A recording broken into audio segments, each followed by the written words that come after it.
Hello, everyone, and welcome to our 10-10 Roundtable Portal Ceremony.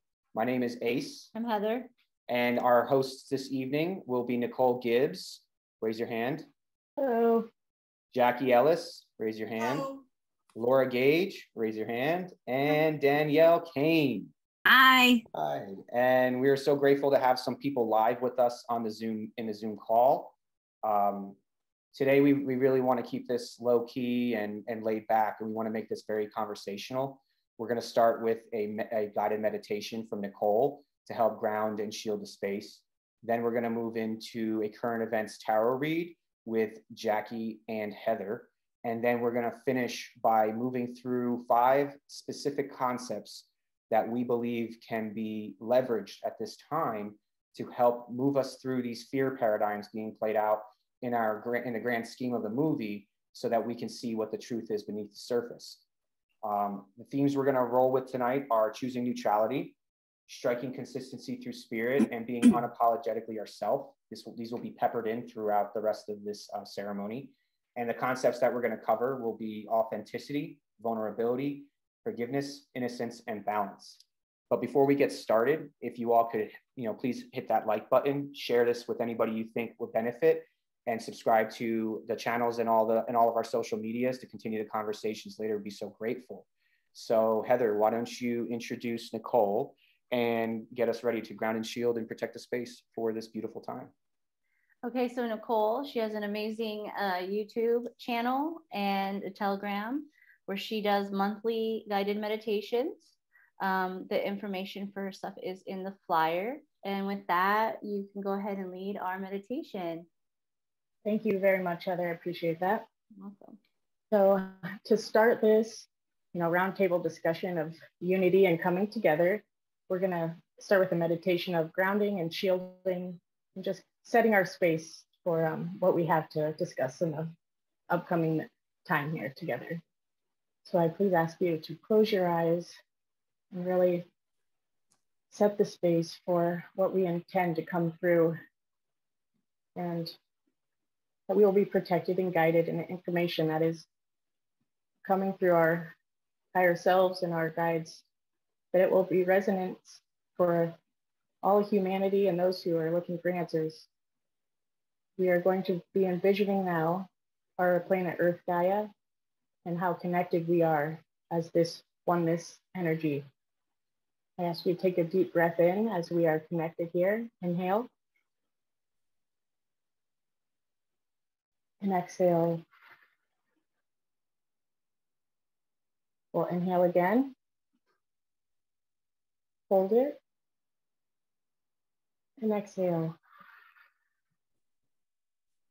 Now envision ourselves shifting out of our physical dense bodies and into our light forms, where we are more aware of this information and pure light and intelligence that we will be guided and working with today. We'll inhale again here. And exhale. And as we bring in this light energy and connection of Gaia and our guides and all of the positive energy and polarity that serves only the highest good in the heart. For the heart space is where the intention and intuition resides. This is where our information that we'll be talking about resides here. And we are protected in this space as a oneness energy. We'll inhale one last time. And exhale deeply, let all the air out. And now with our energy intact and grounded and shielded, we can now carry on with our further discussions that we have as a oneness energy. And thank you. We can now open our eyes.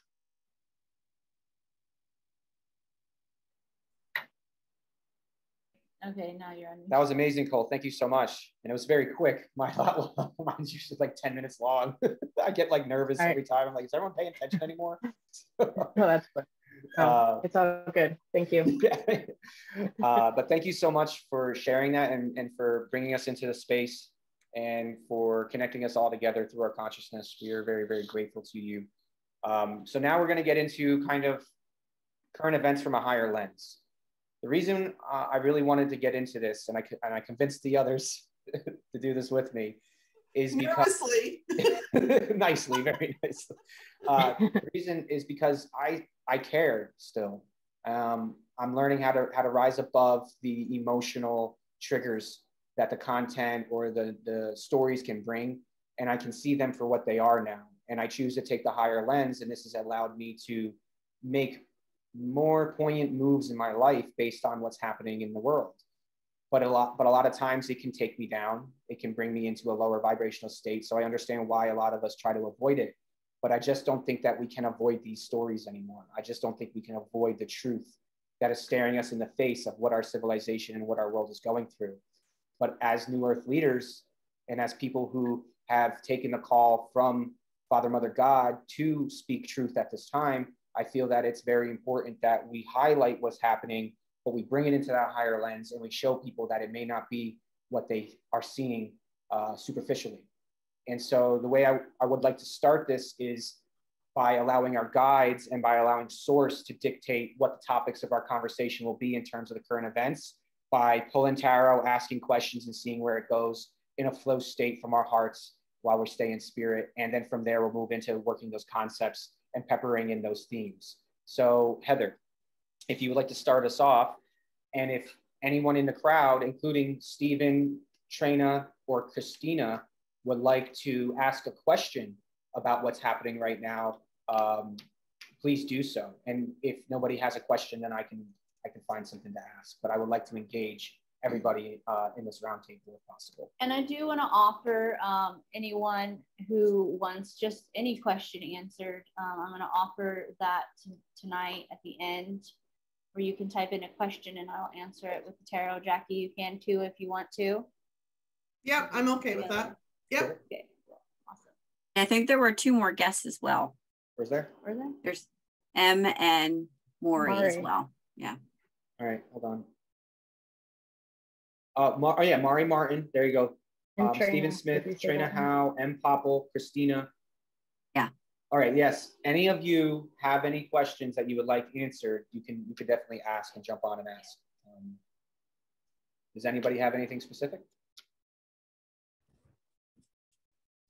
Okay. Well, I'll start it off. Perfect. Okay. So it worked out anyway. I guess it's awesome. Right. So. Are all these things that are happening in the world right now connected to ascension? And will this benefit us or will this hurt us?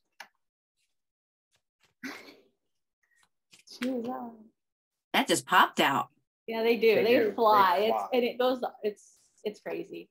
So I got the 8 of Swords for your first question. Your second part of the question.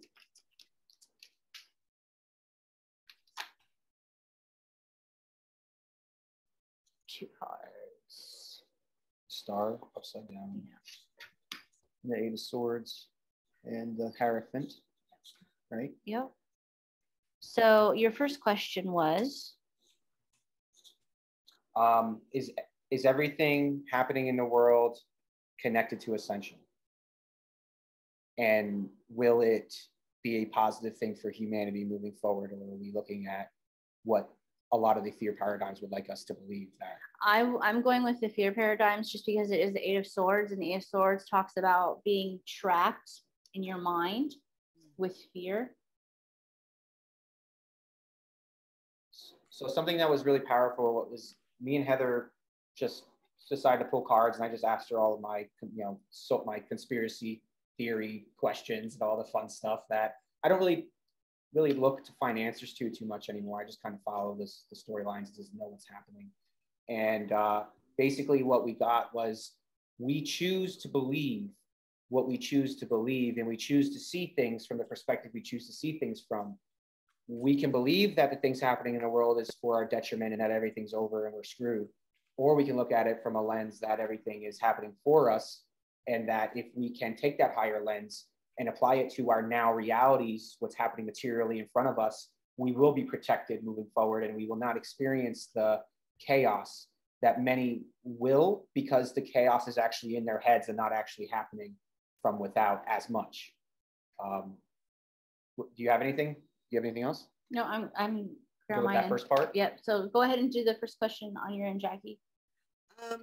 3 of Pentacles, which generally means that there's some sort of teamwork that's going on. So and every small step matters. So our individual, what I'm getting is our individual, how we approach life and our individual growth and expansion is helping with ascension.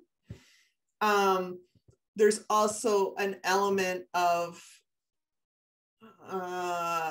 how we view the events that are going on will help us not repeat. Okay. But other than that, there's really nothing. Okay. Yeah. And your second question was? Is this going to benefit humanity? Or what did you get? So I don't know. To me, this is kind of conflicting energy because we have the Hierophant upright and the Star card in reverse. So show.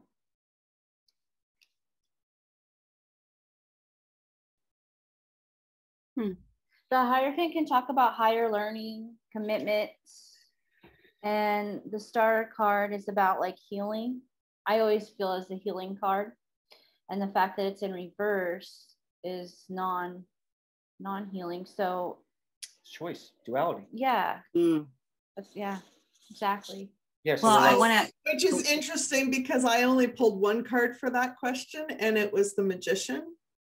And the Magician is our matrix of our mind, meaning that it's literally a fresh slate if we choose it. We can stay caged, like there's a cage behind the Magician. We can stay caged in our thoughts, or we can free ourselves from our thoughts and choose our reality. And then what I just pulled clarified that with the 8 of Cups, which is talking about walking away from what's no longer serving you.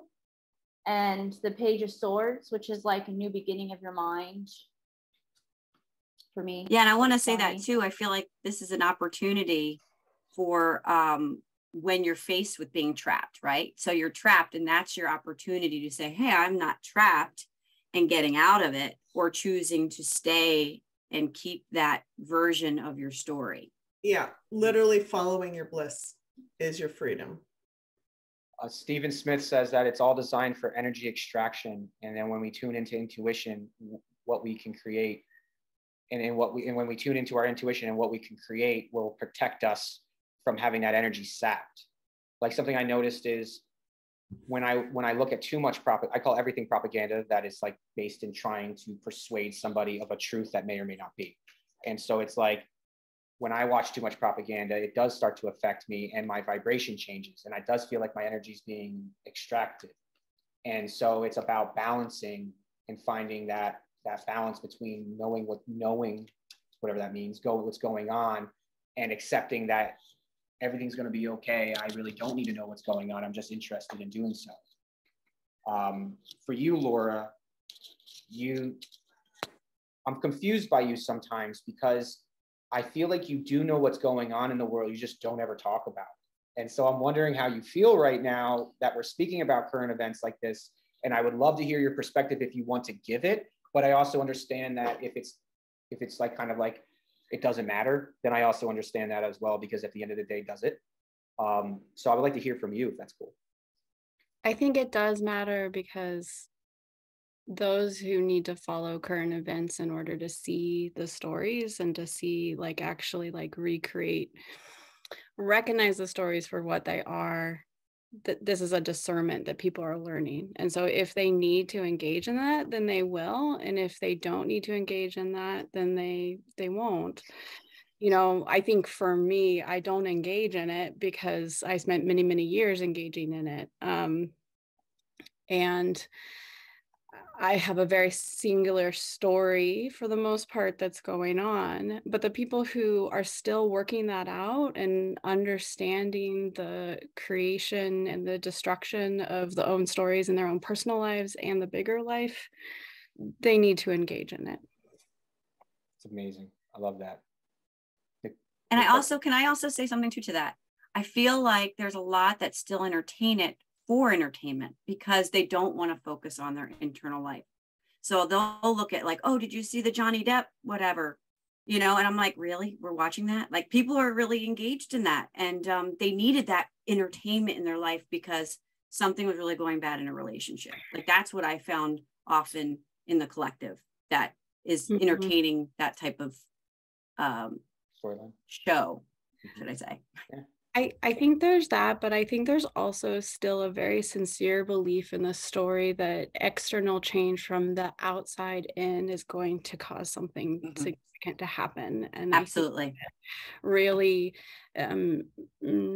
talking to people about reconsidering specifically that story is important. Yes, I think there's many layers to the external, to their internal world. Absolutely. Okay, so I pulled the King of Pentacles. That was the next card that was beyond the two that I originally pulled. And the King of Pentacles is literally leading yourself towards your future in a very determined way. It is knowing where to invest your time. I love that. Knowing how to invest in the things that matter to you for your future. Which is essentially kind of like, and if you look at the comments that have been kind of happening from you know, Ace and Laura and Danielle, it's definitely like it's woven through those comments. Is like we're all like, it's important to choose what you want to watch, choose what you don't want to watch, how you want to engage. But it all comes around to how are you investing your time and your energy for the future that you want to create. Love that. Yeah. What illusion are you going to play in today? Yeah. Because like Danielle, like you mentioned earlier, like people are choosing to see what entertainment or whatever can like, because of other stuff that's going on in their life. There's that, to me, that's avoidance. Oh yeah. Well, right? And I see it in my own family. I mean, I directly see that I often see like, cause I actually choose to withdraw from this, but when I'm at family gatherings, they'll start talking about things and being like, wow, that's deeply interwoven from, you know, the news or like that I couldn't even believe my mom was referring to the Johnny Depp trial. Like it was just it was really funny that she actually took the time to really watch it. And so, you know, I just was surprised and there's a lot going on in her life with my families. Her and my dad have a lot going on that they need to work on. So it's a way to numb. Yeah. It's a way to numb out, right? I also find it something really important too, is like, if nobody paid attention, then would anything happen in terms of like what it is we all hope for, which is, you know, justice for the children and all those storylines and narratives. So I do believe that there are some people here who designed themselves to be here at this time, shedding light on all of these storylines and narratives that are occurring. I thought that was my job at the summertime of 2020. I started doing conspiracy videos, but within 4 videos, I realized how quickly that I was becoming more negative and how quickly the message was being lost. And I realized that I didn't want to create exactly what Jackie was talking about. I did not want to create an existence where I'm constantly in this negative darkness, feeding it my energy, because I, at the time, and still kind of now, was not strong enough to handle that the way, say, someone who designed themselves to be is. And so I had to make a conscious decision that though this is my passion, I feel helping humanity grow and evolve is more of a passion that's more sustainable for me moving forward. And so I'm really liking the flow of this conversation, because though we're pulling tarot, it's sparking great prompts for us to speak about the things we honestly wanted to speak about. And so why don't we kind of try to bringing these concepts that we have today into the fold with these questions. Does anyone have Nicole any? has a question. Oh, Nicole. Oh, I'm sorry. Sorry. Yeah, Sorry before we kind of, that's okay. Before we kind of shift a little bit, I did want to tag on a little thing because I've seen the same way that we're all talking about, you know, the different perspectives, whether or not, you know, engaging with the news is something, you know, that is beneficial or not. But I have to say, in my personal experience, first kind of, I don't know, going down the rabbit holes when you're learning about everything and you feel all the feelings, you know, you get angry, you're like, why is this happening to us, right? And all these things. And then in my situation, some of you know that. Oh, no. No. How's your back? It was like a cliffhanger.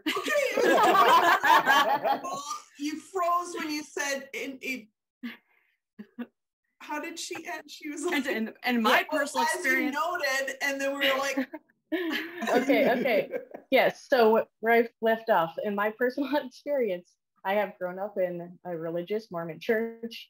And with that, whenever I hear these, you know, events or things that were happening while I was going down the rabbit holes, okay, so different time than me now, but I would share these things with my parents and stuff, and they would be like, why are you even talking about that? That's so scary and stuff. So they choose to close off completely. They don't want to hear anything about the news. They don't want to hear anything about what's going on about, you know, I'm learning about, you know, the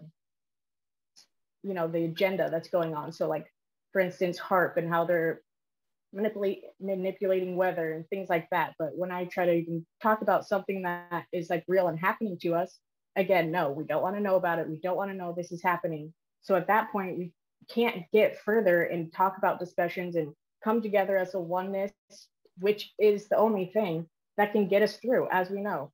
I mean, we come together and that's how we get things done, is one person standing up.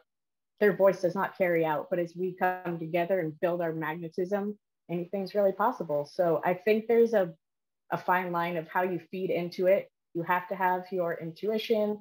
You have to be just aware that it's going to be fabricated. You're going to see different perspectives of every single story. But at the same time, we can't not know what's always going on, right? Because it's being done to us in a way if we aren't aware. I think that's my little plug there. When you said fine line, the word I got before you said that was balance. There's a balance.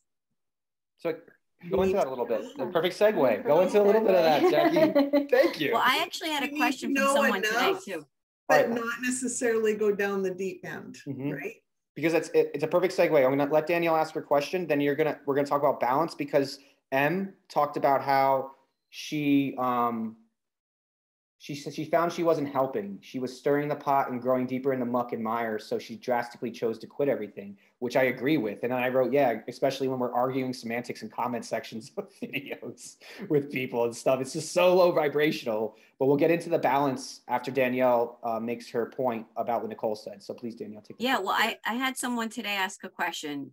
Do you really think more people are going to wake up? So that was something I wanted to ask the tarot. Like, is how many people are going to wake up? Okay, well, we can, while you're pulling cards on that, I pulled a card and it's lighten up, and listen to this. Listen to this. It says, what's happening for you right now can turn out well, but you need to find a balance between the light and dark of the situation. I love that. That's great.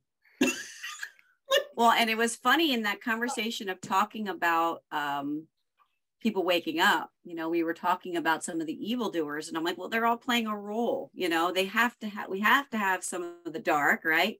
We can't have it all light, so we can see that. But, you know, how do people respond? How are people going to respond to the next stages of this journey that we're on? Are people going to, you know, go into fear, or are they going to get out of that stuck mindset? What was the question again? If more people are going to wake up, and what I got is yes. We have the Four of Swords in reverse. Four of Swords upright talks about deep rest, you know, taking the rest. So for me, this is saying yes, they're going to come out of that rose-colored glasses. and step into the Queen of Swords, which she's very sharp in the mind. She speaks her truth. Yeah, so that's what I'm getting. I got Strength, which is a matrix of our physical reality, which is a fresh new beginning for people. So we also need to define, what does that mean, waking up? What does that even entail? Because how I wake up is not how Heather wakes up in legitimate life, right? Like the way I get out of bed is the way Heather gets out of bed. So Laura, being that you actually practice Eastern medicine and you're a midwife, so you've had experiences with people that are going through profound and intense shifts in their life. Like one moment they're alone, and the next moment they're a mom and a kid. You know, that's a huge transition in a moment's notice. Based on your experiences, your travels and things, what does it mean to wake up? And how can we better cast this sensationalized term to represent from a higher lens what it is we're trying to convey with neutrality, consistency, and being unapologetically ourselves? Are you kind of asking like how you help more people wake up? No, I'm saying more so how do you tell when you can tell someone's ready to quote unquote wake up, and what does that look like? What does that look like for you? Like when, huh? It's going to be a very Laura answer, which is that it doesn't matter. The goal for me, if I'm thinking about myself as an independent person, is to try to operate more in unconditional love and unity, and recognize that we're all one. And the more of us who go towards that, point our hearts towards that, the more people will recognize it and it will happen in them. But I don't know, like I hear you ask that and all I think is I don't have control over that. Yeah, I get that. I'm just trying to better help the audience understand, like we use these words all the time and we don't define them. The awakening, you're wake them up.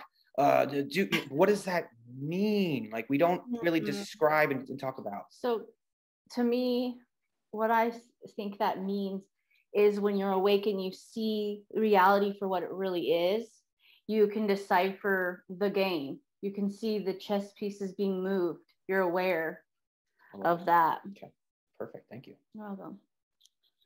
Yeah, I got a message to pull two cards on that question. The first one was the Knight of Pentacles and the second one is the Hangman. So the Knight of Pentacles nurtures your accomplishments. It encourages you to nurture your accomplishments and take a slow and steady movement forward, each one step at a time, one step at a time. And the Hangman is literally your significance of your physical reality. So it is awakening to a different perspective than you had before. And each time you do that, you develop a deeper relationship with who you are, who you're meant to be. And when you can do that, you start seeing your life that you've been living in from a different angle. I love it. I love that. Different perspective. Yes, we just plant seeds. When the person is ready to water and nurture it, the plant will grow. I want to kind of open a discussion in this. We were talking about this earlier today. Thanks, Mari, for that. That was beautiful. Planting seeds. When does it become a infringement on our sovereignty? And is it infringing on sovereignty to blatantly say something to plant a seed? So what is your guys' input on that? Like talking to someone when they may not, like saying something to someone that you think they need to hear, but they may not be ready to hear? Yes. Red pills, so to speak. So we want to red pill everybody. We want everybody to wake up. But, you know, sovereignty states that you'll wake up when you're ready to wake up and only when that divine time comes. So are we invading people's sovereignty by trying to shove red pills down their throats so that they wake up to the reality that we believe is around us, but it may not necessarily be around that person. Danielle, what do you got? Yeah, I think that you'll know. I think it's an energy, because I've been that person that I want to wake everybody up around me. When I woke up completely from being a victim to being like, wait, oh, like the world is in my favor. I see now, like I saw from a different perspective of my own life. And then when I started to see things for what they were, I didn't understand why people couldn't see. It was like blame. It's like, stop. Like, do you not see the red stop sign right there? So I would put the red stop sign, and then I'd start to get this frequency, this energy just being like, no. And I'd start to they'd get further and further away. So I was like, okay, I can't do that approach, because it's just going to tear us apart away from love. Because that's ultimately what we all are, is we're all a one consciousness, and we all need to get to love. That's one thing we can all pretty much agree, that we all love being loved, right? We all love coming from that place. So I realized at that point that was pushing the envelope to a polarized position. So yeah, I just would slowly plant seeds and let them wake up themselves. Like if something didn't feel right with something that they were doing, I'd like, oh, so that didn't really resonate with you. And that was something that maybe they would have just signed up for before, some kind of, procedure or something, but they were more cautious because of the way that they were feeling. Does that make sense? I know I'm throwing a lot of random stuff. Yes, because something we were talking about earlier today was about how we need to learn to accept each other and ourselves for who we are and where we are on that path. And maybe because we want our family members, our friends, our loved ones to be further, whatever that means, in this awakening, whatever that means, maybe we're not accepting them for them, which means in reality, that's a reflection of our ego for not accepting us for where we are. So, right. Nicole, how do you recognize, because I know you and I are very kindred. Like, I know how passionate you are about the truth. I know how passionate you are about this community. You've been doing this for 4 years straight. You are consistency to the key, and I respect you so much for that. Like, how have you been able to check your ego over the last several years and move to a space of love, of unconditional love, of letting people be where they are and not taking it personal when they may be a certain sort of way that you don't approve of? Yeah, so I definitely did come from that space at one point, as it's part of the awakening process, like whatever awakening is. You kind of do get triggered a little bit when someone doesn't quite see your way or the truth for you. And so I spent so much time, I felt like, just trying to be like, how can you not see this, and trying to word it differently or find different sources or something that be like, there has to be something in here that will flip their switch. But I just learned over experience and heated arguments that get nowhere except for causing intense energy that doesn't benefit anyone, but ciphering energy. So I've just learned over experiences you can only say so much. And once you kind of hit that resistance and you can feel and tell when someone's going to kind of come back at you, that's all you can share at that point. And you kind of have to move on from that conversation and hope that that seed you dropped might eventually get watered or activated throughout another point in their experience of their life. So that's really helped me in myself too, that when I get passionate or triggered or anything like that, to be like, bring it down, just, it's not the same for everybody, and it will be their time. And just remembering that it's all in divine timing. Thank you. That was wonderful. All right. So we're talking about leading with love, but we're in a very emotionally heightened part of this journey, of this movie.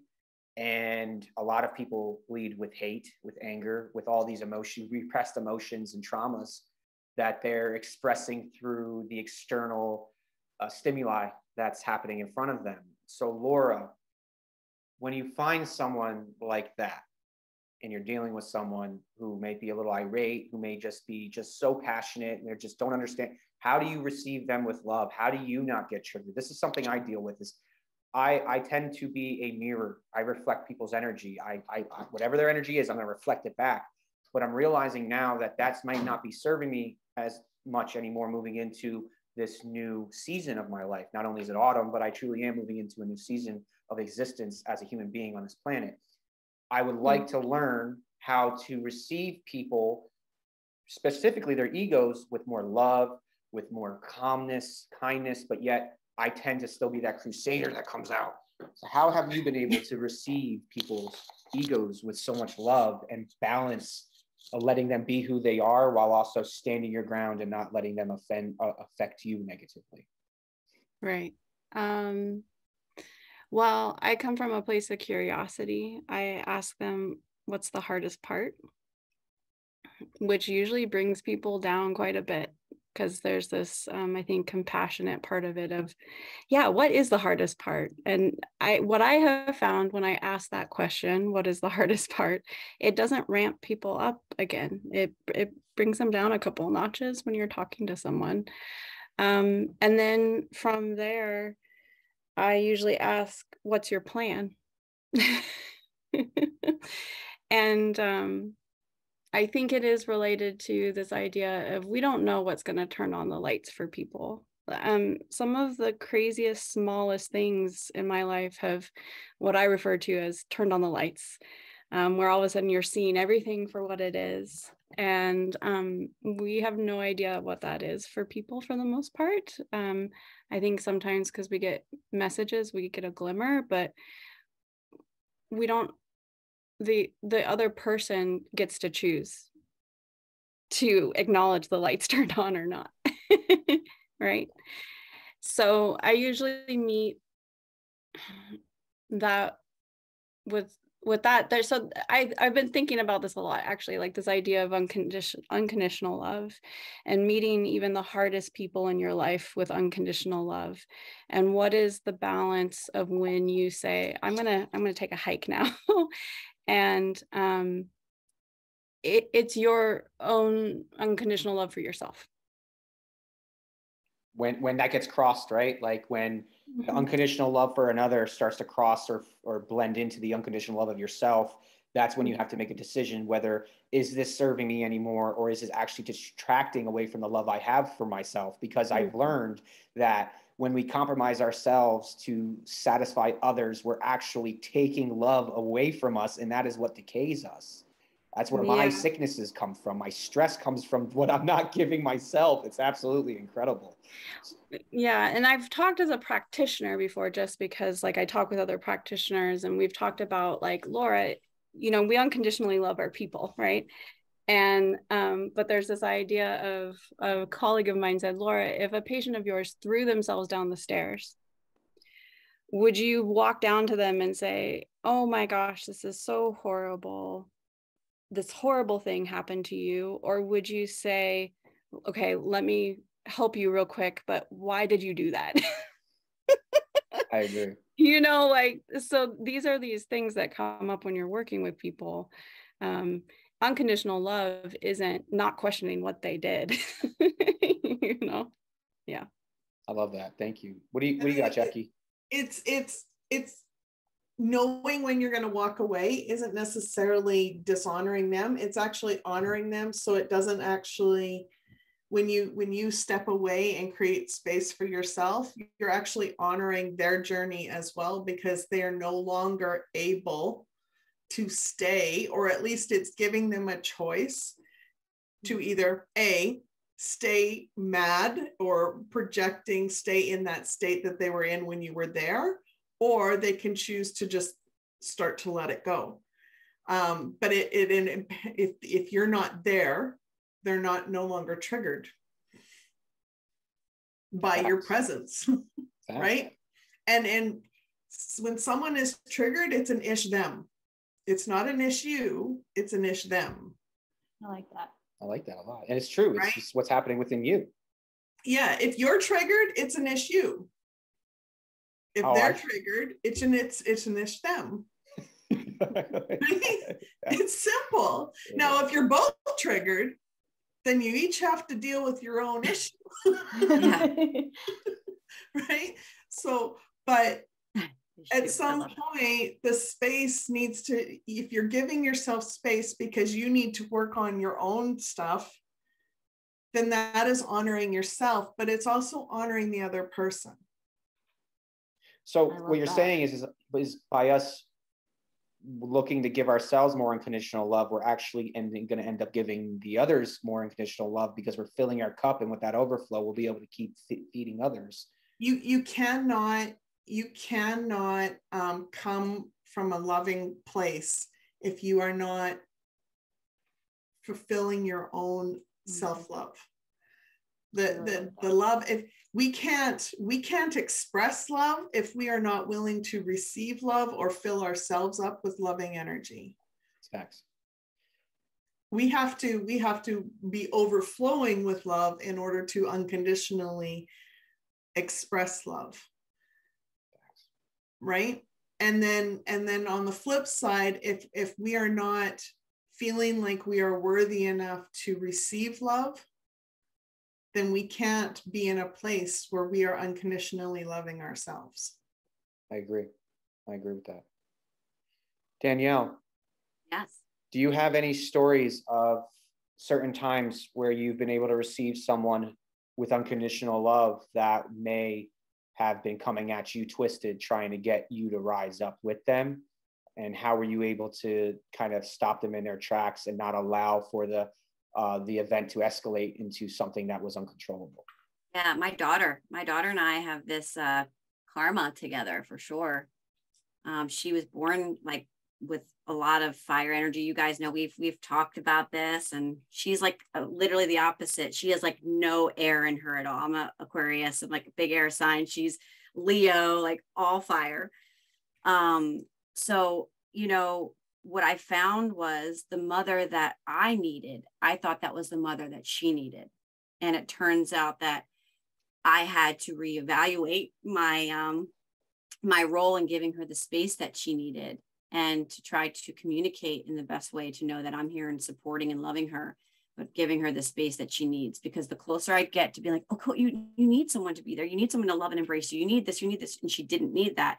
And the fire and the anger got worse and worse. And she tries to dominate me a lot. And I don't want to be, we don't even need to even talk about dominance. It's just about, I'm here for you to support you to be the best version of yourself. So it's still a work in progress for sure, but she does. There is this level of strength in her that I'm revisiting with issues that my sister and I had growing up. My sister very much dominated the whole entire household, and I basically hid and was on eggshells and just tried to keep the peace and quiet. And now I need to face this type of energy now as an adult, being a parent. So it definitely is. It's funny when it's your own child. I don't know what it is. It's like you don't see things the same way as an adult, or like trying to talk it out. It's like you've got to sometimes be creative with just, you have to become an inner child. You really have to connect with your inner child again. Okay, how would I feel going back there, and let's talk child to child. So that's really helped. I mean, your kids are fractals of you, so yeah. They contain the trauma, some of the traumas that you haven't faced in your life or in the lives in the past. Heather, why don't you tell the story? Before I want to segue into vulnerable communication and let Nicole talk about that, because it was a topic she was very passionate about. She has a story, but I love Heather to tell the story about you and Chevy, how you shared a memory and how that memory you had to release together because you couldn't get it all, because she had half of it and you had the other. It was bizarre. So my daughter had this fear of fire, like really bad fear of fire. And it was like, it has to be a past life thing, you know? Well, segue, I had envisioned a past life from me where I had really long red hair. And I was just laying on the grass, and someone came to me and said, this little boy is sick and is dying. Well, I was a very powerful healer, and I went, despite what I knew was going to happen, because I really cared about this little boy, I went and I healed him and saved him. But because of that, I got burned to the stake, because I'm a witch, right? I'm a witch. And what was interesting is when I took Chevy into the meditation, she actually described me and what I saw in my vision. And she remembered actually burning at the stake, where I can only remember being dragged to the stake. And so it was just very interesting. And then we did our emotional release technique. Mm-hmm. They did it together, and she's been able to deal with fire with a little bit more ease and grace since. But it took the two of them coming together, two different generations, two different parts of the overall fractal of who they are, and that's my opinion, fractal theory, and they were able to heal that memory together by releasing it. So it's just how powerful our DNA is, how powerful we actually transfer traumas to one another. Nicole, going off of the vulnerable communication that Danielle was talking about, we know that you had a major win over the last week with your ability to help your patients. Nicole, in her government job, she is a sonogramologist. Electroencephalogram technologist. Close. Super close. Super close. EEG is all you need to know. She puts the cool things on your brain and looks at your brain waves. And I think it's amazing. It's such an awesome matrix job. You know, if there's one thing to do, I mean, why not work on the heart of the brain and really get to understand it from the actual anatomical, or the actual anatomical level, and then be able to bring it into spirit and be able to bring all these insights that you have.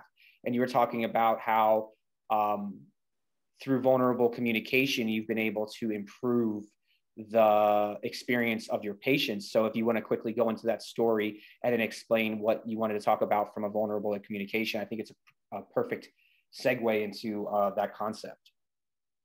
Yeah, thank you.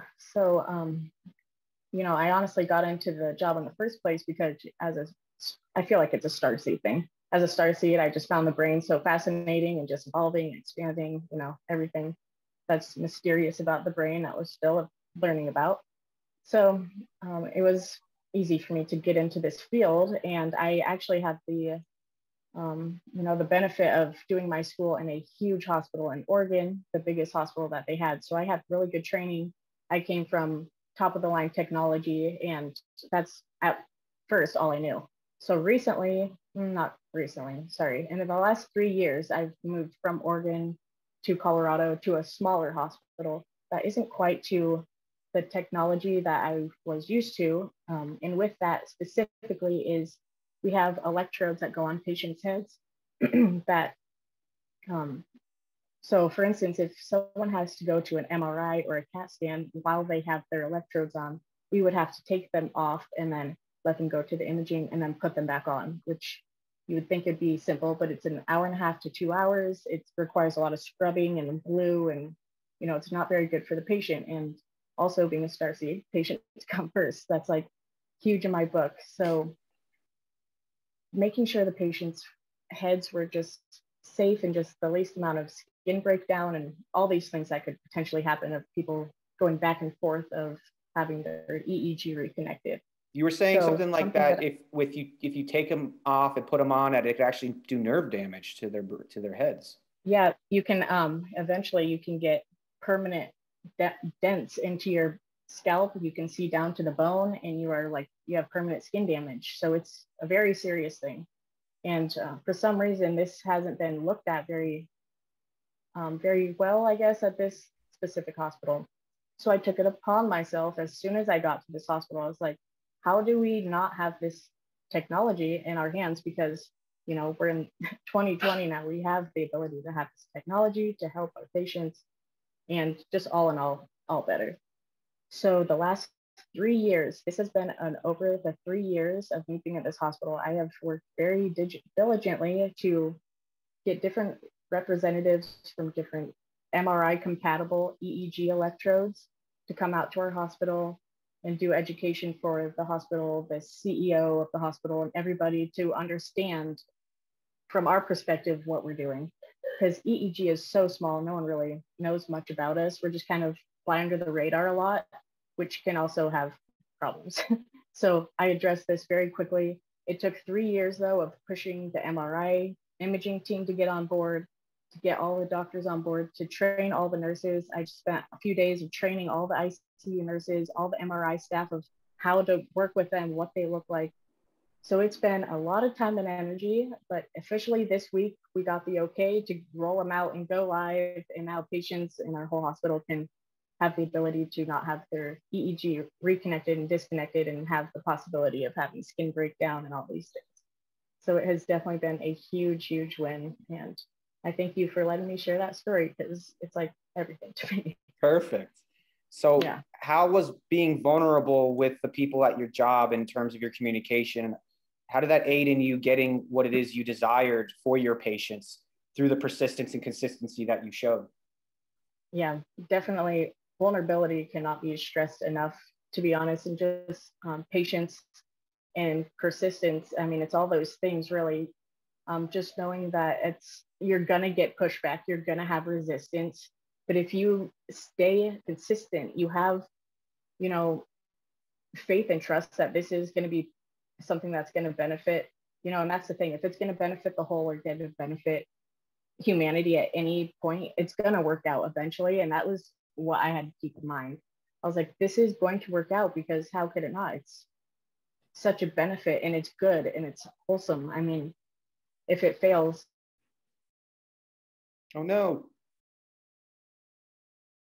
We're gonna give her 2 more seconds, 3 more seconds. Come on, Nicole. Breathe. Maybe it'll release her from a freeze. I was like holding my breath, and I was like, maybe that's not helping. Yeah. Oh goodness. Oh, Nicole. Well, she'll come back. So something she kept talking about was consistency. Like, of all the people I've met so far in my community, oh, there she is. There she is. Perfect. What I was saying. That's cool, Nicole. What I was saying real quick is that you're one of the most consistent people I've ever met. And you were talking about how important consistency is in making the right things happen. What I've come to realize is that the easy things come through shortcuts, and they're usually short-lived. It's the more difficult journeys that last. And so this took you 3 years because it was meant to last. And so you had to earn it in a way. How do you stay consistent through the energies coming on the planet, through the storylines and narratives, through all the stress of like, how do you stay consistent, and continuously stick to what you believe to be true and to be right for you? Oh, she froze again. Oh no. How about being a spiritual warrior? I like that. We'll talk about spirit. Oh, there you go. We'll talk about being a spiritual warrior. You answered it, Jackie. That's perfect. Okay. The card literally says, show you are a wise leader, which is what Nicole did. Thank you very much. There you go. Perfect. All right. So we're going to segue now into just breaking down these concepts, and then we're going to end it with a prayer. And it should be not no longer than 10:20, 10:30 Eastern Standard Time for the end of this. Now, again, the 5 concepts that we've been sprinkling in and kind of circling the drain on are authenticity, vulnerability, forgiveness, innocence, and balance. Jackie's hit on balance. Laura's, I've hit on authenticity. Nicole's hit on vulnerability a little bit, but let's kind of get into the reads with these concepts and apply them to what's happening in the world around us. The first concept I've written down is authenticity, which is the one that I felt compelled to lead, because one of the things I've struggled with, even though I make a lot of content, I've made hundreds of videos, I've written hundreds of articles, I've done these ceremonies, I've done all these stuff. It's still difficult for me to do them. It's still difficult for me to believe that I have anything, I have something to say that it's worth listening to. I come up with all these storylines and narratives in my head, but I was watching this YouTube short, and it was about the 10th anniversary of Superbad. And Michael Cera, who was one of the stars in it, he also co-directed it with Jonah Hill. They were talking about this time that they were doing casting, and they were trying to cast the third star of that movie, and that Jonah Hill didn't like the guy that ended up being the one to play in the movie. But what it turns out to be was the guy was so authentically himself, and he didn't care that Jonah Hill was this big actor and this amazing director. He was just talking crap to him the whole time, because that was the whole point. The whole movie's just them talking crap to each other. And he just was he was just unapologetically himself. And Jonah Hill didn't want to work with him. But Michael Cera convinced him. He's like, dude, the guy's hilarious. Everything you said, he had something to come back with. This is exactly what we need. And so they hired him, and they brought him in as a third. And Superbad was one of the funniest movies of the last 20 years. And it just hit me for some reason. I've seen things like that, but like you said, remember, Laura, turning the lights on? All of a sudden, the lights got turned on for me. And I just said, I'm coming to a point in my life, this next season, I am dedicating to being unapologetically myself.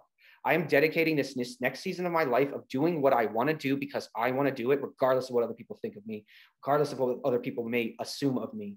And it's just, I'm really ready to step into that lion. Like, I'm really tired of being meek, and I'm really ready to step into that lion. So authenticity, which I'm a very authentic person, but am I being completely authentic with myself if I'm scared to speak my truth to certain people because of how they may receive it without me actually knowing how they would? And so for me, authenticity moving forward is key, because we've been in these illusions. We've been playing in these illusions for so long, hundreds of years. We've been cultivated in illusion. We've been programmed with illusion, taught, governed, like everything's been illusion. Thousands, exactly. Thousands of years. And the only way for me to thwart that illusion is to be authentically myself, to speak that authentic truth, because that authenticity is felt and it resonates with people's souls. It resonates with people's hearts. And they know I'm speaking the truth when I'm speaking it, because I don't beat around the bush and I don't mince words anymore. I used to walk on eggshells around everyone's egos and wanted to say the perfect thing and wanted to make sure everyone felt good. And then that's why that 100 vlog challenge I did was, you know, my name's Ace and I'm here to give it to you straight, because I was tired of not giving it to people straight. And since then I've slowly backed off of being so direct where it could be hurtful. And I've learned tact, and I've learned saying the right things at the correct times, maybe waiting till so it's a game. It really is. It's an earth game. And I'm learning how to speak and communicate with authenticity, so that, again, like Laura was talking about, I'm not compromising myself, and then I'm not draining my cup. And then I'm, like Em was talking about, you know, source feeds me the energy with which then I could feed others. I don't feed them from me. And so I have to make sure that I'm taken care of. And that's why authenticity was really powerful for me. What about anybody else? What is authenticity to them, and how has it helped y'all in these last 3 years step into who you've become, these beautiful, amazing humans in my life that I look up to, and I truly am so grateful that I get to spend time with y'all. For me, it wasn't really speaking my truth so much as just being myself in my interests. So I would chameleon, right, to different people and their likes if I didn't really like that, but I pretended to like it to be their friend, when in reality, I'm going to find my tribe by being my authentic self. And here we are. So that's me and my authenticity. Which I love. Laura. I mean, I really resonate with that, because it's like the other day, I'm integrating back into my life with a group of people that I was with like a year ago, but I'm very different now. And so when you're in these situations, you have the opportunity to do that. It's very fascinating. I recognized I'm not going to be here to go along to get along anymore. You know, I'm going to say, no, I don't want to do that. It's a beautiful dance. I think we would all love to think that we reach this moment of pure authenticity. The lights turn on, we get it, we love ourselves completely, and it's always going to be that way. Until tomorrow. And I really love being in the moment. And what I love is the opportunity to be in the moment and authentically say, I don't know. I like that. I don't know right now. You know? People could have a fear of that. People have a fear of saying they don't know, of not saying I don't know. Like, that's a threat. Because I've been asked quite a bit, you guys, in the past week, what do you want, Laura? And I can go, I don't know. I'm just showing up. Yeah, I like that. I love that, because that means you're open to new opportunities no matter what comes ahead. Mm-hmm. Mm-hmm. Mm-hmm. Thank you. Does anybody have anything to add to authenticity, or should we move to the next one? Jackie? I pulled a card. Yeah, I'm down for cards. This one was flying free, and it had me like very curious as to what it meant.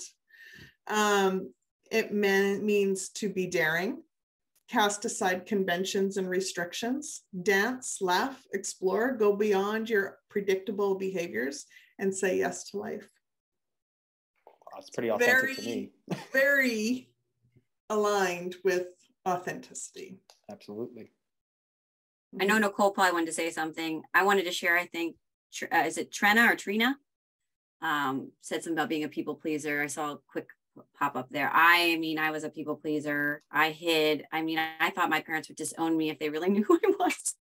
So I think I knew who I was before I really knew who I was. And when I woke up, I'm like, oh, that's really who I am. And I just can't go back. I can't not be the person maybe they want, or maybe they didn't want that person. So, you know, slowly, you know, I get people when they try to ask me questions like, why do you do this? And why is it this? Will you ever go back? So I just say, no, I can't. This is who I am. So I love you and I hope you love me. I love that. That's it. Nicole. Yeah, just literally piggybacking off what everyone's saying. Just the more you realize your passions and your hobbies and your self-love for yourself, that your confidence just radiates outward, that being authentic becomes just, it's just you. I mean, you then don't feel that resistance of that old you, of the things that are trapping all your triggers and your traumas, that we've now moved past this. And once you've kind of stepped over that threshold of confidence and self-love and just being authentic, I mean, that feeling that radiates within your heart right there is you won at that point, in my opinion. So being authentic is the baseline of where the goal is to be, you know, if that makes sense. It does make sense. It's totally stepping into your power and being in that narrow pathway of light. And then, because when you're being fake, or when you're being something that is really not who you really are, it feels darker. It feels like it gets bumpy. Life gets bumpier because you're on the side of the road instead of in the lane, right? You're like in the weeds. You're getting stuck in the weeds, or you're on the bumpy side of the road, and you know things are just, you know, you're getting flat tires and all kinds of things happen. So it's just better to stay in the narrow pathway and be authentic to who you are. And if the right people that are your tribe, that can celebrate who you are, and you can celebrate who they are, you'll find each other. Quickly too. It's very quickly, actually. Very, very quickly. So Nicole, you finished with authenticity, but I do know vulnerability is an aspect of authenticity. How what is your opinion of vulnerability from more of a conceptual lens, and how does that play into your authentic nature?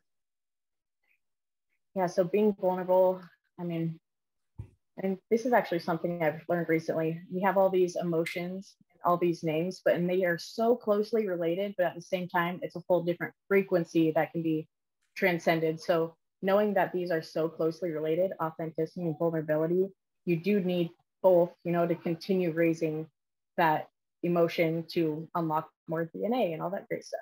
So with being vulnerable, while you're being authentic to yourself, being vulnerable, you can't like sell yourself short, or kind of get after yourself for like things that you are riding a roller coaster of life. And there's times when you're down, but you need to be vulnerable with yourself and how you are going about our daily experiences. As we know, it's constantly an energy roller coaster. And even more so now, I feel like we're having like 5 days in a day of energy. And so making sure you're vulnerable, making sure that you're coming from the heart, and that if something comes your way that makes you feel those lower vibration emotions, that's okay, that this is your time for growth, and just being vulnerable and authentic and knowing this is part of that ascension process that is naturally happening. And that will also unlock more of your heart and get out of the thinking brain where you're stressed, you're anxious, you're stuck to all that sticky stuff that's distractions. When you're vulnerable, you're in your heart space, you can feel through when things don't feel right, you can work through that or step away from that.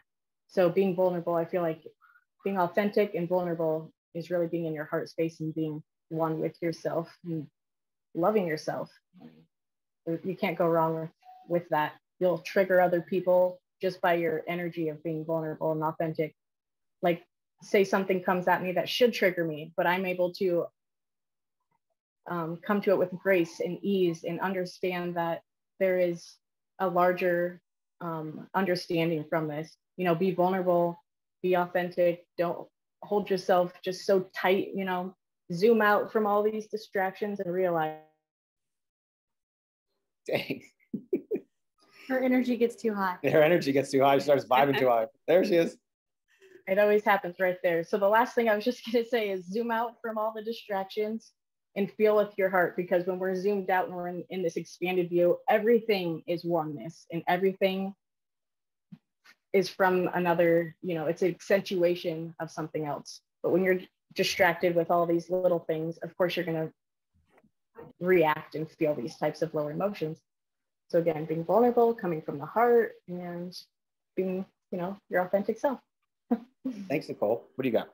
So vulnerability. So it's taking off your mask, your ego, and showing people that you aren't perfect, that you're a human being, you're learning too. And just expressing yourself in that manner makes you vulnerable, I feel. 100%. Cool. Danielle, what do you got? You're muted. Oh no. Sorry about that. I'm able to connect very deeply with people that are vulnerable. It goes to the heart. And I just feel like that you put the walls come down, and then you can really embrace each other and really get somewhere, you know? So being vulnerable, I feel like it just puts up the facade, the mask, like you said, and then let's get to really know one another. Let's really be there to hold space for that person, because we've all probably been in that position, and or maybe we needed that guidance for what we are going through in our life. So I think vulnerability is a beautiful place to be, and not worry about what others think about you, because we've all been there. Everybody's had their story. Jackie, what do you got? I pulled another card. What do you got? Priorities. It's the building. Vulnerability is a building block for life. It literally helps us when we're vulnerable. It helps us recognize stuck energy in every one of our energy centers, so that we can live in alignment with how we want to live our life, how we want to feel when we're in our life, when we're living our life. We cannot live our life in an aligned way if we are not vulnerable. I agree. Because if we're not vulnerable, then we're not being honest with how we're feeling. We're not being honest with the actions we're taking. We're not being honest with the thoughts that we're having about ourselves and about other people or about our life in general. Without vulnerability, we can't be authentic, basically. We can't. So Laura, what do you got for vulnerability?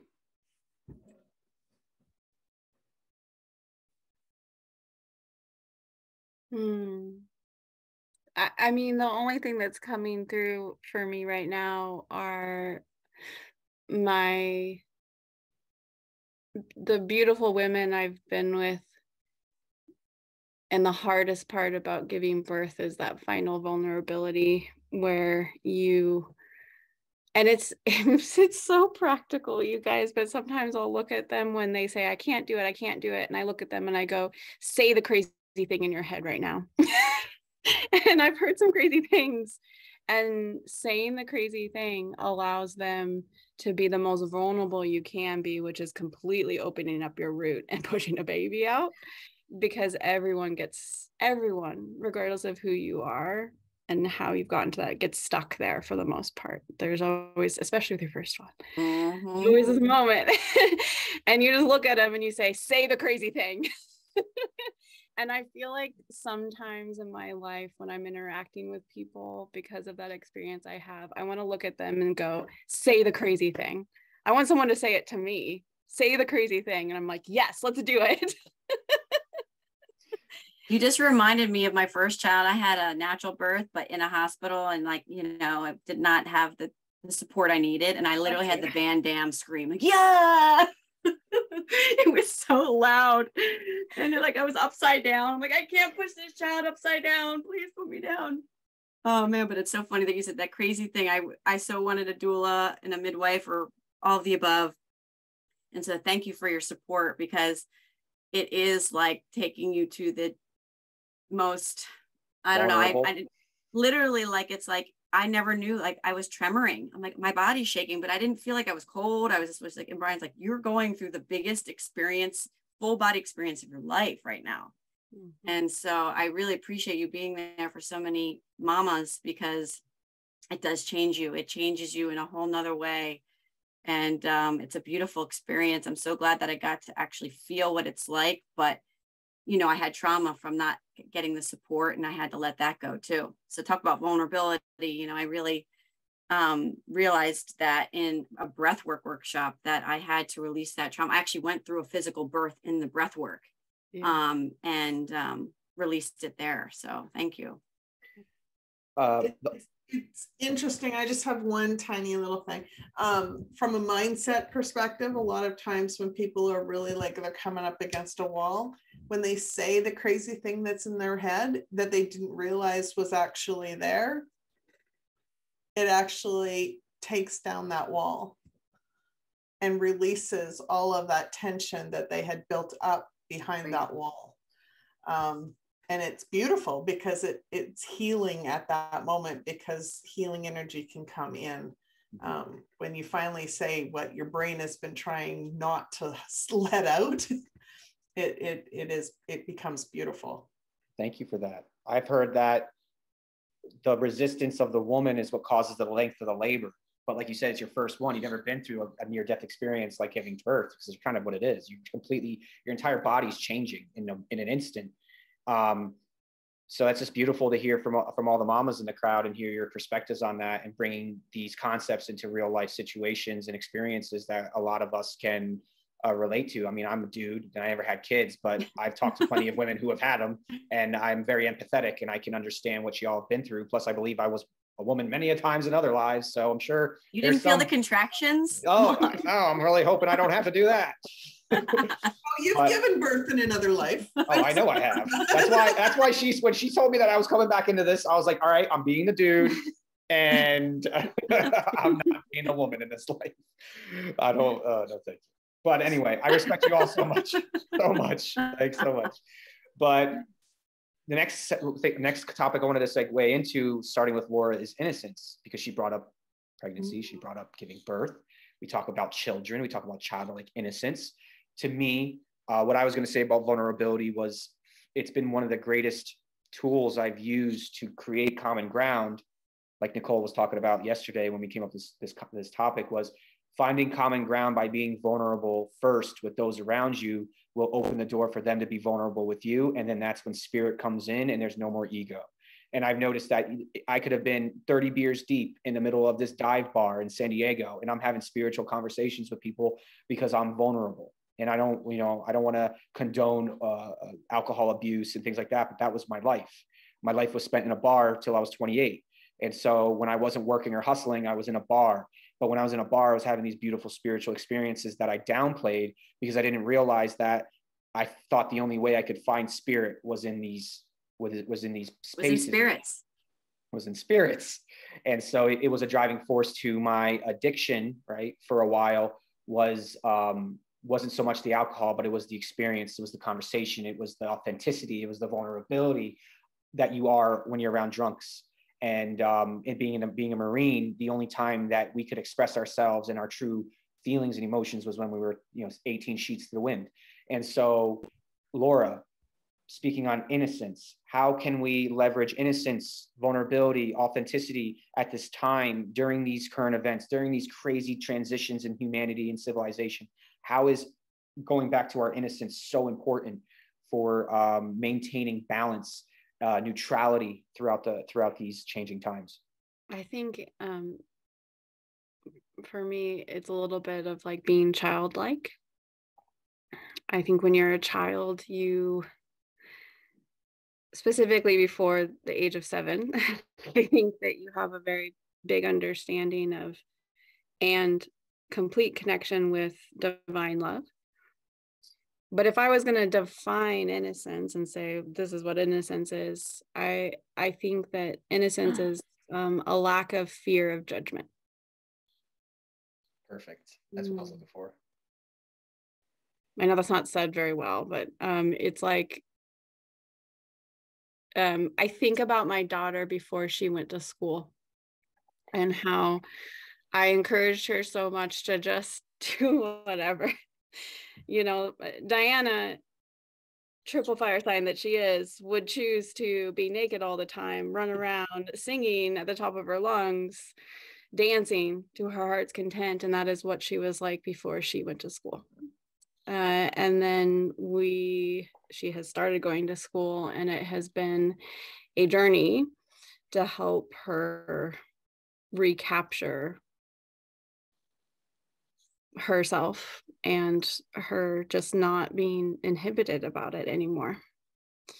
And that has been painful as a mother. When as a mom you wanted to encourage that, but I also understand it's part of aging too. But also, dang it, sing at the top of your lungs, it's great. So you know, she did not fear judgment for a very long time, and I saw when that clicked over very viscerally. The other side of awareness. What about you, Heather? How have you reclaimed your innocence after so many years of feeling like you lost it? For me, it was getting into my creative spirit, my wood burns, Tarot. Tarot, painting. Painting. Yeah, I didn't know I like paint, but I went to her creative house and I really like painting. And it had really helped me to let go of my perfectionism. The most beautiful artwork is done by people who just let it go and let it flow. And that's what innocence is just being yourself, being in general, you know, and not caring about this or that, or if this is perfect or if that's not, or, you know, just being free. Like something interesting, we're staying at my buddy's place, and they have a 4-year-old and a 6-year-old, and when they're trying something new, it's amazing to watch them just like mess up and then go run after the ball, and then mess up and go run after the ball, and it doesn't affect them that they're not getting it. They're just going to keep doing it until they do, or they don't, and they don't care, and they just go off and do something else. And it's like, for me, I remember being a kid and like walking a batter on the mound at 8 or 9 years old and having a freaking PTSD meltdown and walking the entire side until I'm walking runners in, and my dad's having to pull me out of the game because I was just so anxious about not being perfect. So it's like, how do we cultivate that innocence in ourselves? So we're cultivating that innocence in the younger generation so that we're not repeating what we've had to deal with, what our parents had to deal with. Like Heather was talking about with this perfectionism, like Laura was talking about with this conformity of being something that fits the societal mold, but actually doesn't fit who we are. Jackie, what do you got? Well, when you guys were talking, it's like at first I was like focused in on the childlike innocence, the curiosity, and that's part of it. But then it led me down to what I call the place of no thing, where it is really in a place where I set aside my own expectations of what something needs to look like, or be like, or what I expect the answers to be. Right? So in any time where I go to spirit and I'm inquiring about something, it's very easy for me to go, okay, well, I've thought of this and this is what I think the answer should be, but I'm just going to check in, right? Well, I never get the answer that, then I'm restricted. I'm a narrow-minded. So for me, with the innocence, I need to come to that place in a very innocence type energy where I leave aside my own expectations of what the answers should be according to my own analysis, and the expectations of what they could be, and just allow myself to explore in different possibilities that spirit is willing to show me. And when that happens, it actually gets to the root of the issue way faster than if I had come there with the expectations and the baggage. Let it go and let it flow. Yeah. So it's literally coming from a place, because it's like a little kid that's always asking why. I have that job. That was me. Why is the sky blue? Why is this happening? Why is that happening? That's how we figure out the mysteries of life. That's how we figure out the mysteries of the universe, when they're not really mysteries. We just have been so close-minded to hear and see what it really is. If we just come from a place of innocence, which has been my whole spiritual journey completely, because I let all of the stuff that I had learned as a child, all the dogma, I let it lay at the door and just came at this like, this is the next step I was shown. Okay, let's go. Are you sure I can do that? Yeah. Okay, let's go. Blind faith. Right. And it literally has taken me down places I never thought that I would go down. So your innocence, in other words, your innocence, when you invested your time and energy into rekindling that innocence and better understanding it, it actually expanded you. It expanded your life, it expanded your spirit, expanded your experiences. Mm-hmm. And so it's basically to be vulnerable, to be authentic, to have innocence again is a way to expand ourselves while the things around us seem like they're falling apart. Danielle or Nicole, go ahead real quick, sorry. Yeah, it literally brings you to a point where the world is your oyster. Perfect. Danielle, you got anything on innocence? I do, but I think it's very, very combined with a lot of things that everyone said. I think I've become more open, and the more open I am, more guided by intuition and just trust and faith, and it feels right. Where I used to never follow any intuition. I thought feelings were a bad thing. Like, you can't show emotion. Like, your emotions, you're too emotional. So as soon as I allowed those feelings to come through, or just opening up possibility, and it just trusting, and then you'll know when something feels wrong, when that, okay, I'm kind of taking a chance here. but usually I played with that too. And then my intuition was always right. Like, you have to have discernment, but there's this innocence of following this path and being open. So innocence takes discernment, though, because if we're just open-hearted like we were when we were kids to everything, then we may get taken advantage of like we did back then when we weren't strong enough, fast enough, smart enough to stand up for ourselves. And that's why our ego developed in the first place. And so you're saying that through your innocence, you're able to gain the confidence to be yourself. Mm-hmm. I love that. Nicole, what do you got? Yeah, so along kind of with everyone saying, I think it was actually, Jackie said this yesterday, I'm sorry if it was someone else, but how you remember back to when, maybe it was Heather, I'm sorry, anyway, remember back to when you're a child in school and it's the first day of summer. Yeah, and so that first day of summer feeling of, what are you going to do? There's endless possibilities and you have no attachments and nothing holding you back. So what could you possibly do with all possibilities? Just that feeling of that first day of summer, and try to hold that with you. And that in itself, just even thinking of that. So whoever said that, thank you. That's really helped me. Thank you, Jackie. Yeah, because it really gives a great example of coming out of the monkey mind, and just the anxiousness, the stress, the distractions, the ego, the everything.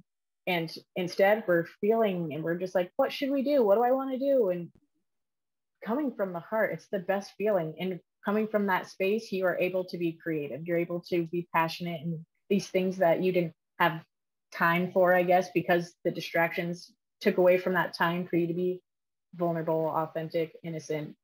So, creating space to let yourself flow is, I think, very important for that to happen. And I think, part of innocence is forgiveness, and this is what Danielle and Heather had brought up in our meeting yesterday when we were going over the ceremony, was forgiveness is an important part, especially of this time. It's forgiving ourselves, forgiving each other. So Heather, what did you feel when talking about forgiveness, and what did you how did you see it playing out in the grand scheme of neutrality, striking consistency through spirit, and being unapologetically ourselves? Well, if you're not forgiving others, but you also got to forgive yourself. So forgiveness is for you, not for them. For my healing, if I didn't forgive those who trespassed against me, I wouldn't be where I am today. And it's part of unconditional love as well, is forgiving those. And how were you able to first forgive yourself so that it became easier for others to forgive themselves? I always could forgive others so easily, but I could never forgive myself. And I had like a card reading or something that said, treat yourself as your best friend. So I was able to then, what would I tell my best friend in this situation? That I did something to trespass against someone else. What would I tell them? You know, and I brought that to myself. I love that. And that's how I was able to start doing that. Danielle, what do you got for that? So forgiveness for me was in different capacities. I've seen where holding on to something, was harder than forgiving. It's like the attachment was really the challenge, that kept just brewing more and more and more resentment or whatever it was, when I felt like I was trying to get over something. And then I realized, I'm holding on to this. So forgiving people in that way, and or taking other people's stories and getting angry. And then, wait a minute, like, I need, that person served a great role in my life. They were a great character. And because they did this, I have to forgive that. So there were parts of me that grew from realizing different characters. Maybe I didn't like what they did, but forgiving them and how it maybe affected my life. And then realizing, ultimately forgiving myself for holding on to all this, holding on to my own story that no longer serviced me. So forgiveness, I think, is something that's important often, especially in a lot of trauma that we've all had. That's the way forward, is forgiveness. Thank you. That was beautiful. Laura, how do you invoke forgiveness in your life during transitory times, during times of craziness? Like, how do you invoke forgiveness for yourself? How do you invoke forgiveness of others? And how would you explain that to someone who may not have the understanding of these concepts as deeply as we do? How would you best simplify forgiveness so that they could see that it's a powerful tool that can be used in their life? It's so interesting, because what I thought when you said this was, I was like, oh, well, you got to go through the stages. So I'm one of those people who I really think that sometimes, you could really piss off a person by saying you need to operate in forgiveness, like there's a way to trigger someone.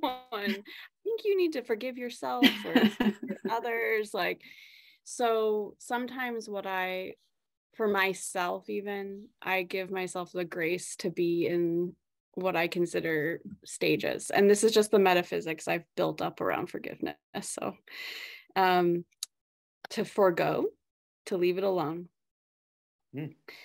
to forbear, to abstain from punishing, to forget, so to refuse to think about it, and then finally to forgive. And the way I think about forgiveness nowadays is this idea of to abandon the debt. Rip the contract. Cost. Rip up the contract. Rip up the contract. I like that. So, but I don't expect myself to go from one to another. And those stages of forgiveness build in the fact that you're going to spend time thinking about it a crap ton. Yeah. And you're going to spend time thinking about how you want to punish yourself or people. And you know what? It could be a split second. It's okay. Like I would prefer it to be a split second, or I could spend a couple days being pretty obsessed with punishment. But I feel like once I accepted that there were stages to forgiveness, it got actually a lot easier for me to get to abandoning the debt. So grace, giving yourself grace to work through the process of forgiveness and not just expect yourself to be able to do it. Again, what Jackie was talking about.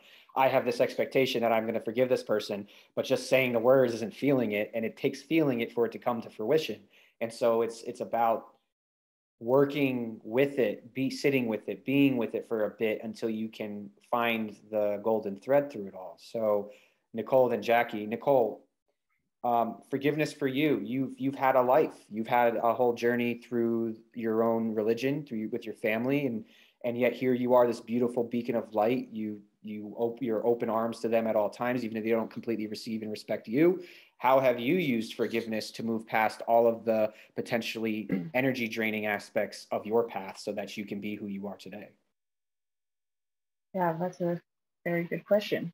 So, forgiveness for me, especially coming out of religion and allowing those contracts to be ripped up, essentially. Forgiveness was something personally that I felt like, it's not something you have to necessarily say face to face to somebody like, I forgive you, but you personally, internally saying it and going through the energy release is just as powerful and does the exact same thing. So for me, in my situation, I didn't feel like I could go to everybody in my family and forgive them face to face for the trauma that I had taken on, because of course they don't see it that way in the first place. And so for me to let that go and to see the little things that I did learn from those things that triggered me or never resonated with me, it made me think of, why doesn't this resonate with me? And it made me turn on my awareness, I guess, or activate that. So forgiving them, and it's honestly a thank you, and forgiving as one, as it comes in, you're attracted to that energy for one reason or another, one lesson or another. And so being thankful for it coming into your path, whether it seems negative, and that sounds crazy at first, of course, but you may need to do the forgiving, and then you'll see why it was something that you should be thankful for. At least in my case, I see the little things that really made me see an expanded awareness of how religion's created and what its purpose is, and how it's designed to keep us from really expanding our awareness to this oneness that we are all gods, and we're all creators and all these things. So of course I can't tell them my thoughts to what I don't agree with, but I can thank them for and forgive them both for bringing this into my awareness. And it's not for me, thank you, I'm leaving it alone, and now I have what I need to move forward.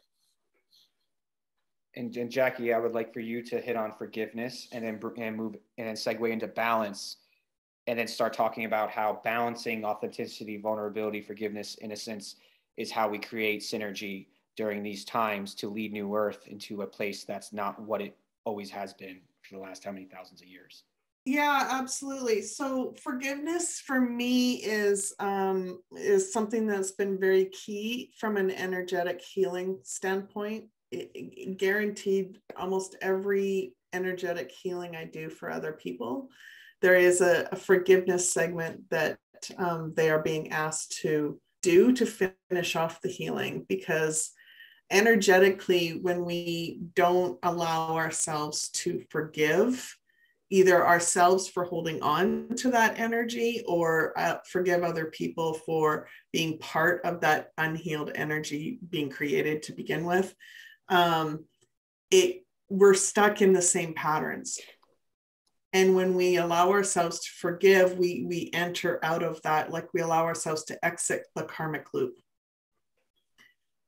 which means that that unhealed energy isn't, that even though it's been released through a healing, it won't come back through a pattern of being tethered to it.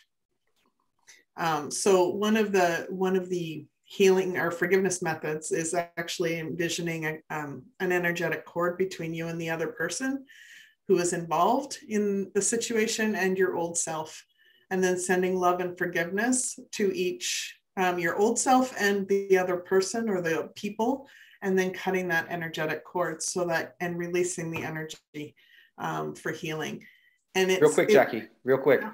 M was saying how until I realized I needed to forgive myself for whatever I had done or was part of, that was when I could authentically forgive someone else. So you're saying that we have to feel it inside. We have to it has to be honest, and it has to be authentic feeling that, yes, I forgive this person and thank you. Like, is that what you're talking about? Yeah, it's honestly sending love and forgiveness to yourself and sending love and forgiveness to the other person, because when we are in a situation where we have unhealed energy, that is baggage that we are carrying and it's weighing us down through every step of our journey. And we can forgive other people for the stuff that they've done. And I agree, Nicole, like when we feel the need to, when I have clients who have said, well, I feel like I need to like say, I forgive you to that other person face to face. And I'm like, that's fine. If you want to do that, that's fine. But what are you expecting to get from that situation? Because what happens if that person is not ready to accept that statement from you? What if that person gets triggered by the fact that you've now, because they thought they did nothing wrong? It's now you're placing expectations on how they need to react in order for you to heal. And if that's not going to happen, then it's going to prevent you from doing the healing. But if we do it in the privacy of our own home, in our own space, in a very comfortable, loving space for ourselves, then it's healing. And what I've seen energetically is when we allow ourselves to untether from that energy, from that trauma, it actually frees the other person as well. And it allows them to actually have some freedom to be able to forgive themselves or forgive other people that they have maybe what happened is they've had trauma that was unhealed from another situation, and they reacted to you because they had that unhealed trauma, right? It was a chain reaction. So when you allow yourselves to forgive the other person, then they actually have the freedom to choose a different way of reacting in their own life. I agree. Because everything is tied. Energetically, we are so interconnected. It's unhealthy. So how do we balance all of this? How do we balance forgiveness if it's there? Like for me, I would apologize for everything back in the day. So that was on the extreme. You know, there was no neutrality in my forgiveness. It was, I owned every problem was my problem. Everything that went wrong, it was my fault. Oh, like, that's over responsibility. That's another shadow. Yeah, exactly. I'm just saying, it's like, how do we strike a balance between all these concepts that we were talking about? Because you said that a lot of times during these really energetically hectic times, we get lost because we forget the basics. And these concepts are to me, these are basic, foundational, not basic, I would say nothing's really basic if you dig into the reeds, but they're very foundational concepts that can really be leveraged to help our souls expand. And so how do you strike a balance between speaking your truth, but not doing it so much that you're getting punched in the face? You know, like, I mean, that's easy. That's an easy analogy to work with because just don't say it. Well, obviously, but there are some people that don't realize that what they're saying is going to piss someone off. That don't have a filter. Fact. Or they're not tuned in to their spirit enough to hear that or feel those nudges like, yeah, now's not the right time, honey. You should not say that. You should keep your pants on. You're in a pizzeria. Let's go. All right. Yeah. So the balance is knowing when you're in shadow, like being very tuned into the sidelines. When you're in the sidelines versus when you're in the narrow pathway is what I like to say. So the balance is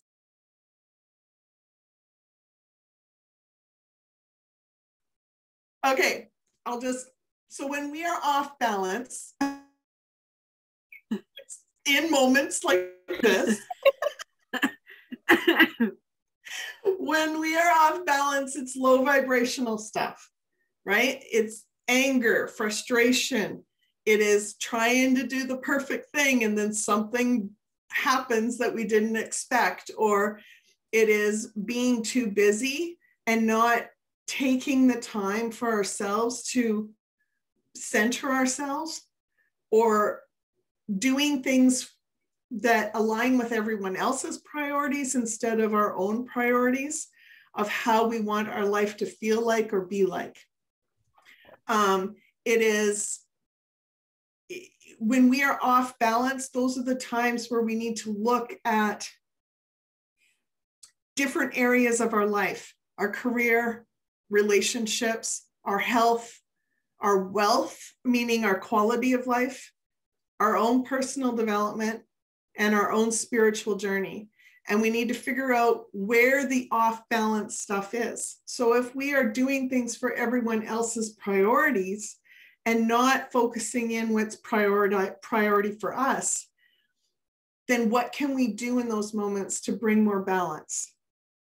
Do we say no to an event instead of saying yes? Do we, you know, if we're too busy, okay, here's an example. When we are on our spiritual journey, we can spend hours in a day in meditation, but we're not getting work done. We're not going out and earning a living. We can't afford groceries then, right? We're probably not bathing or brushing our teeth or spending time with our kids if we're spending 15 hours a day in meditation trying to, like, you know, sort things out. So then we're losing touch of our reality. It is spending hours on consuming social media and media stuff instead of playing a game with our kids. It's finding balance.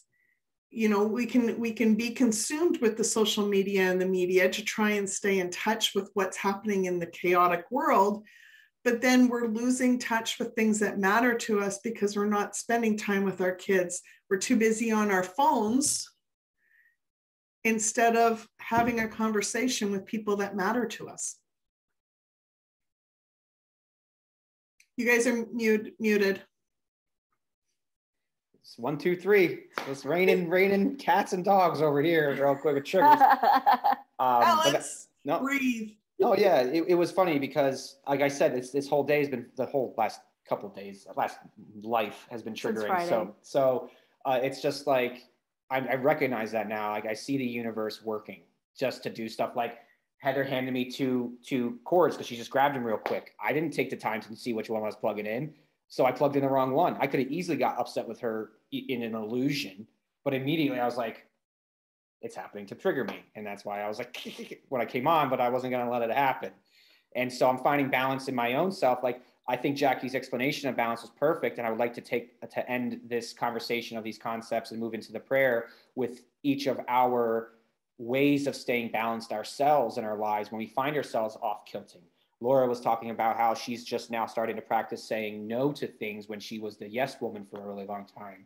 Me, how I stay balanced is recognizing when my ego, when I start I start just judging everything around me, and I recognize that I'm off balance with not spending enough time with myself. So my ego starts to project and talk crap about everything outside of me, because in reality, all my human needs is time with me to help balance me out, so that I can find that common ground within myself again. So Laura, you talked about that one thing you're practicing. Is there another thing that you invoke to find balance in your life?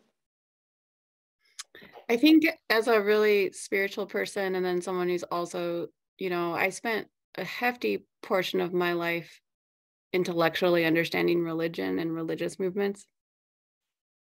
I feel like the challenge for us now is to practice all of this in the marketplace. And the temptation is to become hermits, to turn off our phones all the time, to abstain. And I do not think that that is what is being asked of us as spiritual people right now. I fairly strongly, I feel that like, this is about being in the moment, in the hardest moments to be in the moment. I love that challenge. Mm-hmm. Like for me, I could have let this ruin this whole entire conversation now, that in the past I would have, a year ago. There's a reason that this whole New Earth Leaders thing didn't happen a year ago. I wasn't ready. I was still getting triggered. I was still distracting. I was still coping. So like, letting things just happen now. I mean, I've had my moment of being frustrated. Yeah, it's just energy. Like a duck flapping its wings after a little lake battle with another duck, right? But I don't let it take me down all the way anymore. I don't let it just dictate what it is that I'm going through. So that's beautiful. What do you got, Heather? Balance. My biggest thing that I need to balance is service to others and service to self. So I am a Cancer moon, and I just love taking care of my family, you know, cooking for them, waiting on them hand and waiting on hand and foot, you know, and all that stuff. But, you know, I need to do that for myself, but I also need to find rest and allow him to do those things for the family as well. So that's where my balance is coming, is what I'm working on right now. Yeah. So what do you got, Danielle?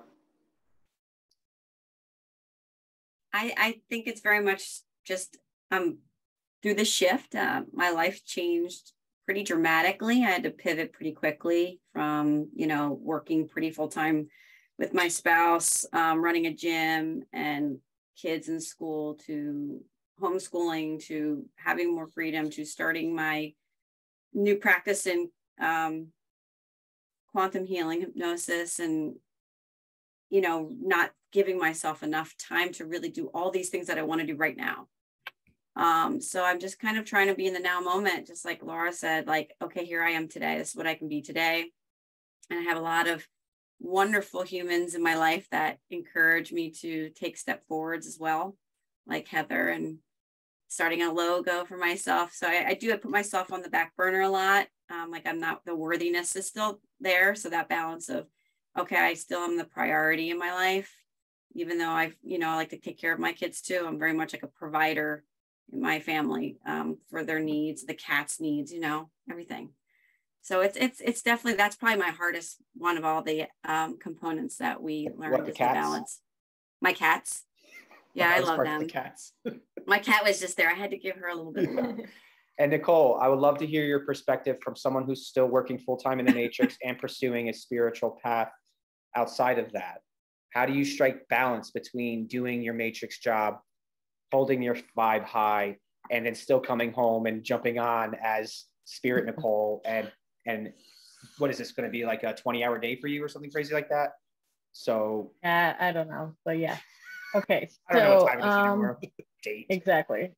Yeah, so that has been something that I have had to learn, and I feel like I've been able to somewhat, I don't want to say master it, but I've been getting better at mastering it over the last few years, because being in the hospital is one of the lowest vibrational places you can be, and it really sucks my energy if I don't remember balance. And that is something, it like reminds me, because I'm angry, I'm getting like the littlest things, like Ace was saying, like a wrong chord switch up, like even in my job, those little things like would get to me, and that would be my reminder to be like, you're not balancing, you know. And so I have gotten into the habit of I have found a little space, a little room in the hospital that isn't used very often, so I often go to that space. We'll turn on some type of meditation music or just go into a meditation. I have to balance that, otherwise I can just feel the energy is just different. So being able to find a space throughout the day, after lunch, making sure I step outside just to get out for a little bit, just a new scenery, a new perspective, that has been very, very helpful and grounding for me. And then, yeah, coming home, and this has also been somewhat hard for me, is the balance when I get home and to still have alone time, because I've been with people all day, you know, then come home to the family and everything. And I love that, which is great, but I also have not had a time to just exhale and breathe. So remembering to take time to be alone, whatever that may be. It doesn't have to be meditative state. It can just be relaxing, sitting, admiring, you know, but reminding myself to do that throughout the day I'm reminded, I guess, to do that throughout the day because of how quick the energy can shift. Or if I have a really sad interaction with a patient, I just take that on and want to do everything that I can to share love and light. And so after those situations, I tell myself, hey, you got to reground, recap. Oh no. He was doing so well. She was doing so well. She'll come back. There she is. Hi. Yeah, so just lastly, if I have a low vibrational interaction with a patient, just to remember that that is a indicator to ground and rejuvenate, because there's always going to be things throughout the day that will bring you down and you'll come back up, and you just have to do the dance. You got to feel your energy. Yep. Yeah. You become Even one if with you that. just step out and put the, like, let the sun shine on your face, that's Yeah. really enough to, like, just feeling that heat from the sun is enough to focus in on your energies from where they were to where they need to be. Thank you so much for all of your insights and your wisdom. Thank you for everybody who joined us in the crowd. Thank you, Em. Thank you, Trina, for sticking around all the way to the end. Thank you for all your all the insights you gave us on the chat, and thank you for your patience as we work through a little bit longer than I had expected, but it tends to happen that way. So we're just so grateful. It goes every time. Every time. But I don't want to set 2 hours because it will go longer than 2 hours. I promise you that. Yes. So I set an hour, and if it goes longer than that, I'm like, yeah, we're still within 2 hours. We're good. Is there anyone in the audience who wants a question answered? Yeah, Trina or Em, do you want anything answered from the cards before we take it to the prayer and then we take us off? I can't really think of anything right now. This has been just a wonderful kind of session. I know there's been a lot going on in our lives here, but I'm finding that as I'm learning to rest and just be diligent and seek more from the divine, that but yeah, I have changed so much over the last, especially the 2-3 years, more so. And like I mentioned in the chat, my husband still doesn't exactly accept who I am, and some of the other family members, but hey, it's their issue, not mine. Yep. And maybe it's your path to learn how to be your authentic self, why those closest to you that you love the most don't accept you for you. Well, that's the thing. Like, I mean, I was always for everybody else. I wasn't for me. And when I learned to love myself and not judge myself, and I learned to be me and getting to know who I am, and I love myself for the first time in a lot of years. Perfect. That's so beautiful. Yes. Thank you. Because what's so amazing about that is when we begin to change who we are into who we really are, who we're really becoming, right? It doesn't fit the construct that people have in their ego minds of who we are. And when we don't match their expectations, like Jackie was talking about, when we don't match their expectations anymore, we cause rifts in their energy field. You know, like then all of a sudden they don't know us anymore. They don't know it.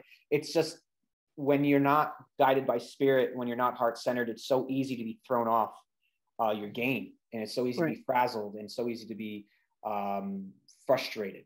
And so thank you so much for sharing your true experience. And thank you so much for being vulnerable with us and authentic and embodying all of these amazing concepts that we covered tonight. And if anybody if any of the hosts want to add before we take it to the prayer and then take us off, I'd be grateful to hear your final words. I got a card. Okay. Caring community. And it is a high vibrational card that reminds us to participate and belong and enrich our life by being part of a community of soul-minded, heart-centered, heart-aligned beings. This card literally talks about the Atlantis communities that were created to celebrate everyone's unique path and unique talents and gifts, and use each other to combine things in a way that is uplifting for all. I love that. And I feel like that's actually a really great idea for another roundtable discussion, is those specific sequence of thought process at the end here. So we're going to definitely look into that, to have a roundtable. I would love to have more of these. This was incredible. I love our ceremonies. I love the guided meditations. I want to keep continuing to do those. Nicole's mass, what's your channel again, Nicole, that you hold monthly? Awakening Mass Meditations on Telegram, right? Yep, and we have one tomorrow being the 11th of the month. So on Telegram, Awakening Mass Meditations group. There's a countdown right now, but tomorrow, 3 p.m. Mountain Standard Time, 5 p.m. Eastern Time, we have a mass meditation guided. And I love those mass meditations, but these roundtable discussions are so powerful. And where we would like to do going into the future is move into like specific topics. Like for me, I've been wanting to have one on parenting. Like what's higher consciousness parenting, or we call it 5D parenting. What does that look like? Especially because we have so many mamas in the crowd right now. You know, like what does 5D education looks like? Like these roundtable discussions, I feel, are going to fuel our manifestations when trying to build whatever New Earth is in our minds together individually as one paradox course, right? Does anybody else have anything to add to anything of this conversation? I pulled some cards. I just got some cards before our prayer. I asked what energies to expect for the next month. First one of my least favorite cards came up. I like the Fool. I don't know. No, that one's not the one that I dislike the most. The Fool is a choice. It's a new beginning and adventure. It's the new beginning. It's our new chapter. This is the card that I dislike the most. It's the Seven of Swords. Well, that's collectively. It's stuff's about to hit the fan. Yeah.